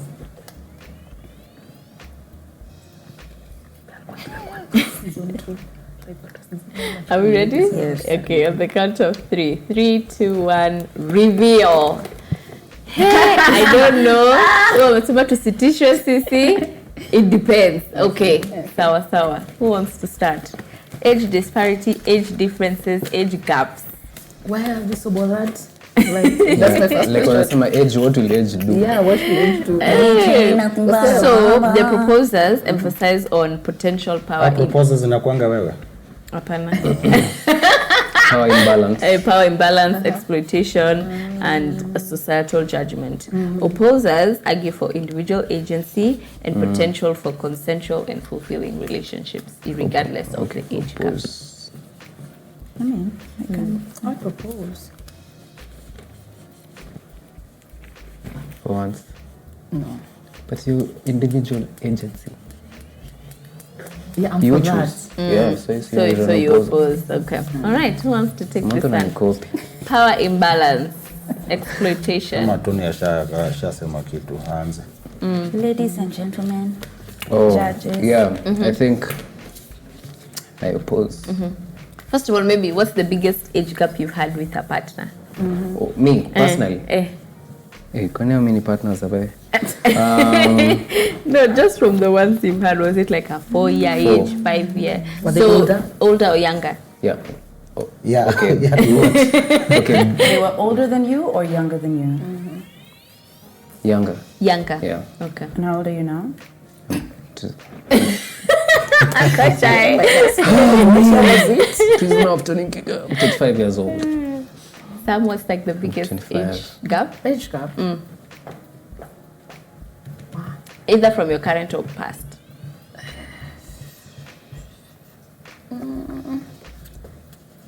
Okay, okay, are we talking like relationship wise? Yes. Yeah, relationship pekee. Relationship I mean, pekee. hata kama sio relationship lakini mtu ambaye ulikuwa una nini? Yeah, okay, yeah. Ulikuwa unaona, mulikuwa muna... Let me just say 4 years older. Yeah. Yeah. Even mine is about the I same. don't 3, think- 4, 5. Yeah. Mwani wa baba? Older. Mine, I think mine maybe 8 or 9 years 8 or 9. older. So older. Yeah. Okay. Older, but I've also Sijui. Gone younger? younger dudes, yeah, Oh. but not so much, like 2 years. Okay. 2 years. So- But even you see, it's not now. It's 2 years. like then. Ashaanza kufanya maths. Mi sijui. Like when I was 21, I was seeing someone who was 19. Okay. And then Alright. when I was 30. Ujui?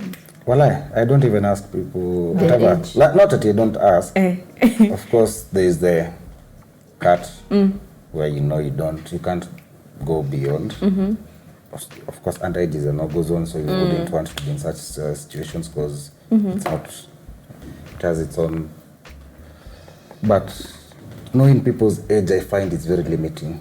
Why? It boxes someone. Is it you doing the boxing? No, yes, it depends on what. Yeah, I find knowing someone's, not even me knowing, people start like that power imbalance, even on issues. Like, let's say you meet someone and you find they're older, you'll find a way to treat them with maybe respect in a way that you don't want.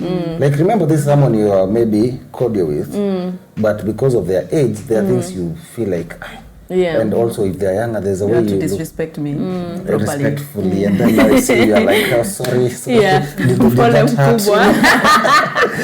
you? I Yeah. find Too much age limits. has a limitation to so many things, just not relationships.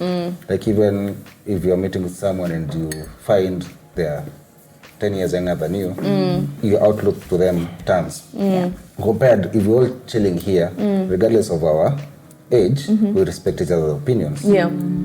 If now we start, there are spaces where people start sharing their opinions and they're like, it's only because you're young, you see things in a different way. Yeah. Sijui, when ni mzee huwezi elewa, you see, instead of giving everyone an equal chance.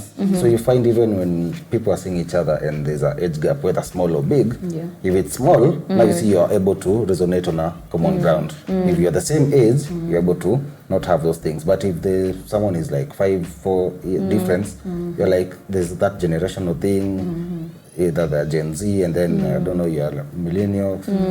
You find that people start comparing, like, unaanza story, unakumbuka, you're too young for that. Even in a conversation, you try to air something, you don't happen to respect their opinions because they're younger. So I usually find it like, we're here as human beings. Yeah. Whether you're older, younger, same age, we are here to respect each other regardless of whether... As long as you're of age. Yes. At least you do ask if you're Of of course. age. I know, si ati kama ati pia unaoperate na... Do any other things? Well, Sasa ningejua. no, not even that. But Yeah. also, you also don't want to go to people who are way younger. Like, I don't know, 6, 7, you find like, where do we actually meet? What do I want to get from you? Is it things that will involve us conversing over time?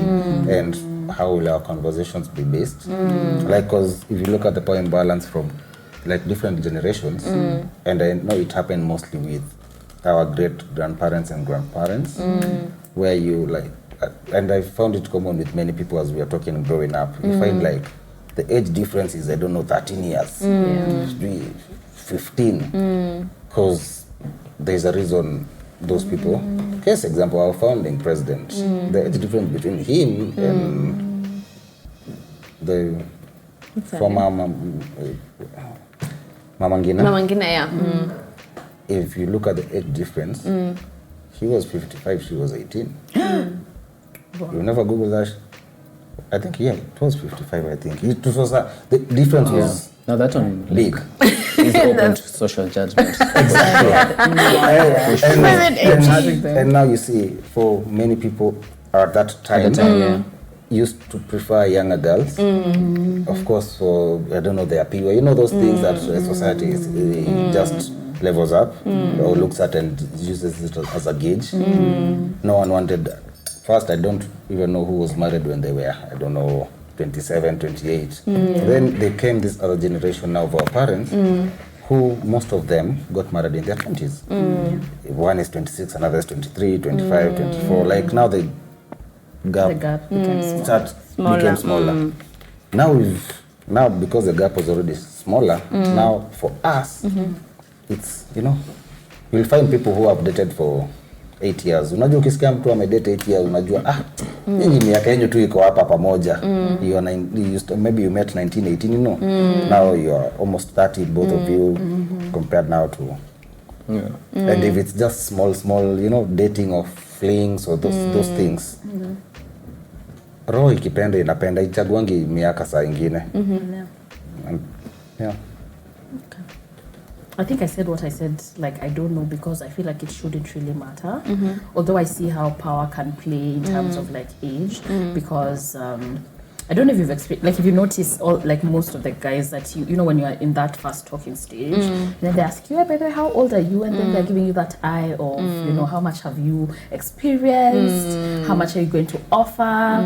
Or how much can I show you in my world? I think there's a thing where older guys really like it when you know, you say like a younger age, like by 5 years, because ni kama kwa sasa na mambo ya kuonyesha.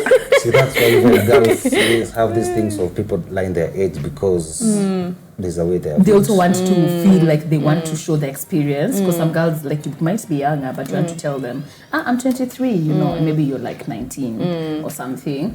So I think the power plays, but I think that's personal. If you're a person who wants to be dominated, if that's what you're comfortable with, where you want a guy who is older than you, and like yendo kusema, yendo, you know, the way, the truth, the life, then go ahead. You know, I think it's just how you nini, because also there are guys who are scared of, like, maybe older women, even if it's like by a year or like 2 years, because of now the whole notion of girls mature faster. So I think it depends with what you're comfortable with. If me and like a younger guy, we can talk. Mature faster, though. I had this discussion with someone, but that's a debate for another day. We shall hold that thought. Yeah. So I think it depends. I don't think this even is debatable. I'm just like, people should just do what they want. Exactly. Yeah.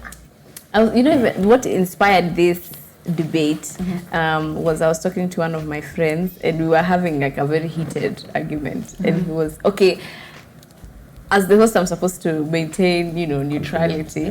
But I found it, when emphasizing on potential power imbalances for me. So case in point, the friend is 26, I think. 26, 27. I think 26 to be exact. And they were saying that they would be perfectly okay dating like a 19-year-old first year. So for me, I think when it comes to age, first of all, is everybody okay with that?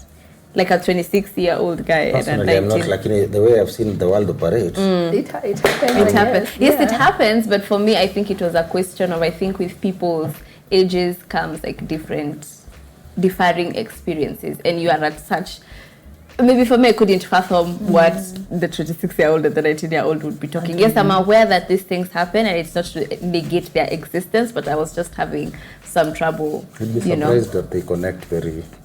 Yeah, because you might want familiarity where you like there's certain activities that you're familiar with. Yeah, but there's someone who might want the adventure, you know, like mysterious. I don't even know what he's doing now, but I'm in class. Not mysterious. But I guess he's hustling. So there are people who like that.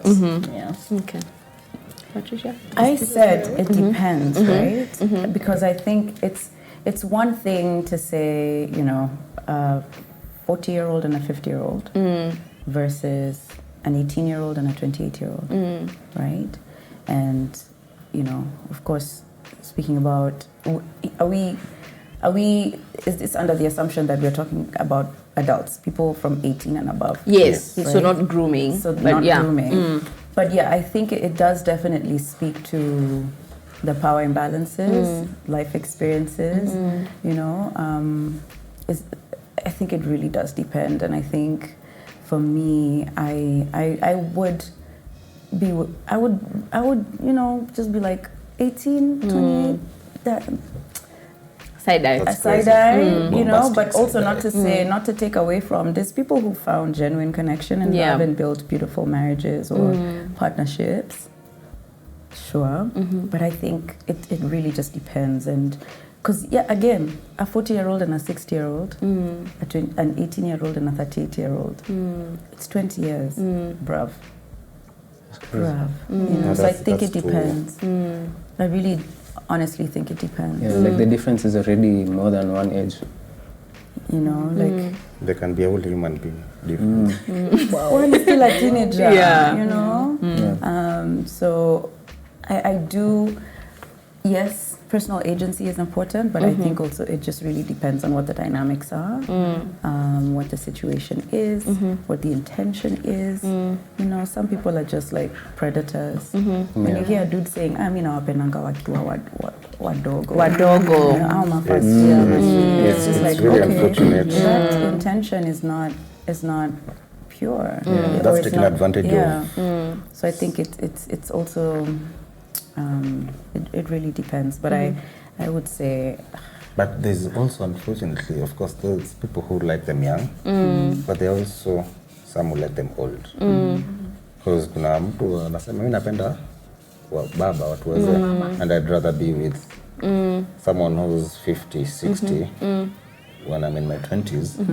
And now you see, sometimes you're not sure whether is it for the finances or is it just you generally like them, do you have the issues? You know, because I don't know what is bothering you to be in that space. Just say, unaweza pata Tony hapa anapenda ma 40, 45. sasa unaona, na sasa unamwambia I respect that. Cougars. Okay, cool. But, you know, are you okay? You know, you... Yeah, unfortunately, it happens. Yeah. Of course, when you find like the way you're saying someone 26 with a 19, it's cringeworthy. Yeah, I was giving him bombastic side. I was like, okay. And I think for me, even when we speak to individual agency, I'm like, when I picture 19-year-old me, I don't know if I had per se any agency at the time to make such a concrete decision and be like, yeah, I'm good, and not be able to see those power imbalances or like small forms of exploitation in the name of love. So that's why for me, I have a strong challenge with it, only because I think I picture myself as that 19-year-old, and I'm like, I sometimes even don't trust the decisions I make now. Forget when I was 19. But yeah. Okay, so we have come to the end of Debate Club. Thank you so much, guys, for agreeing to come and honor our invite and grace us with your presence. Does anybody have any final words? Is there any emotion you would like us to continue this conversation? Is there anything that came as a surprise to you? So yeah, this is your chance. The floor is yours. Yeah. yangu ni machache. Umeandika tena? Ningependa kusema naomba muvuke safari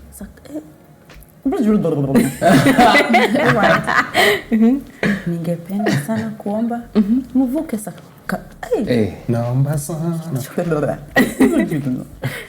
muvuke sakafu kwa mwendo wa aste mje kwenye pande huu ambapo ya kwamba tunasema and there've been so many emotions. Was there a emotion that really touched your heart, that really spoke to you? Huyu ni hiyo ya serikali. Huyu ni wa influencer culture. Influencer culture. Tony ni wa... Bado nashanga msa anaitwa Brayo. That's away from the That's debate. his takeaway. Debate that. No, but my takeaway in all seriousness, like, I just want to be successful enough. Nikipanda job, they say I'm being humble. Ukiona kwa kibanda. Jamaa wa humble. Yeah. Damn. Okay, so thank you so much for watching this episode of Debate Club. If you've reached this far, we really appreciate it. And if you did, make sure you leave a comment down below, like this video, and make sure you join the family. That's it from us, and we'll see you in the next time. Bye. Bye. Bye.